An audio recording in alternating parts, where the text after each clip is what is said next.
Gontran voudrait savoir pourquoi libre et livre se ressemblent tellement. Est-ce du hasard? Y aurait-il un message codé? Mystère.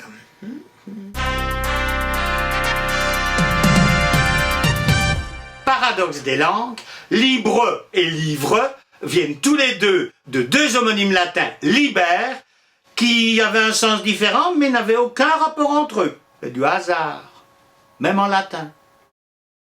Livre vient du nom latin liber, qui à l'origine désignait la pellicule qui se trouve entre le bois et l'écorce extérieure sur laquelle on écrivait avant la découverte du papyrus. Comment le sait-on? Grâce à Pline l'Ancien, savant du 1er siècle dont on a déjà parlé, qui nous explique que le liber désigne la partie vivante de l'écorce sur laquelle autrefois on écrivait. Autrefois, donc déjà à son époque, c'était du passé. Néanmoins, le pli est pris. Quand ils écrivent sur le papyrus, les Romains emploient le terme liber qui n'a plus aucun rapport avec les arbres. Bon, même si pour faire des livres, on doit couper des arbres. Bon, on n'en sort pas, en fait. Comment passe-t-on de liber à livre? Facile. On arrête de prononcer le E de liber et le B évolue vers le V. C'est classique, hein? La faba romaine donnera notre fève. Pour l'anecdote, nous remettrons le B romain lorsque nous créerons le mot librairie au XIIIe siècle. En français, la première trace écrite du mot livre date du XIe siècle. Il désigne des feuilles manuscrites assemblées dans l'ordre où elles doivent être lues. Ça vaut mieux.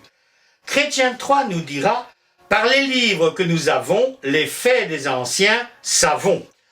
Notez la manière dont il écrit les faits. Au Moyen-Âge, les livres sont de véritables œuvres d'art. Un inventaire nous parle d'un livre écrit en parchemin, relié, couvert de cuir blanc, fermant à clé.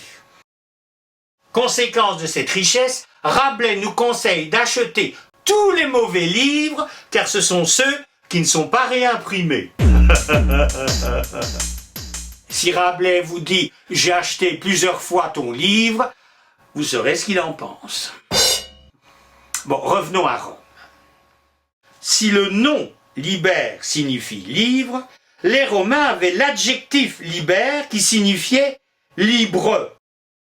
Paradoxalement, et à notre connaissance, ces deux mots liber n'avaient aucun rapport entre eux. Leur homonymie est due au hasard. Normalement, l'adjectif liber aurait dû lui aussi donner livre. Hein? Et du coup, libre, ça aurait été synonyme tout ça, comme en latin. D'ailleurs, dans une œuvre théâtrale intitulée « Le mystère de la Passion », écrite à la fin du XVe siècle par les habitants de Troyes, on lit « Toute nature humaine sera en tout lieu franche et livre ». Finalement, nous remettrons le B pour ne pas confondre libre et livre. Bon, finalement, la ressemblance entre livre et libre est probablement du hasard. Mais d'un autre côté, comme la liberté permet les plus beaux livres et que les plus beaux livres parlent de liberté, on peut dire que le hasard a bien fait les choses. Hein?